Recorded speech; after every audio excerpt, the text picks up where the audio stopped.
এই যে ভিডিওটি দেখতে পাচ্ছেন আপনারা, এই যে আমরা যে পান খাই, এই যে পানের চুনটা যে আছে, কোথা থেকে আসে আমরা হয়তো অনেকে জানি না। আজকে আমরা দেখবো এই প্রক্রিয়াজাতটা, যে কিভাবে বানায় পান খাওয়ার চুন গুলা।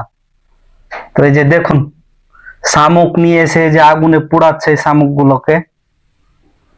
এই যে দেখুন কত রকমের প্রক্রিয়াজাত করে তারপরে একটি পান খাওয়ার চুন বানায়। দেখুন এই যে হয়ে গেছে, এগুলো এক ধরনের ছাই হয়ে গেছে, মনে করেন পুড়ে ছাই হয়ে গেছে। এগুলাকে নিয়ে যে রোদ্রে শুকাচ্ছে মনে হচ্ছে।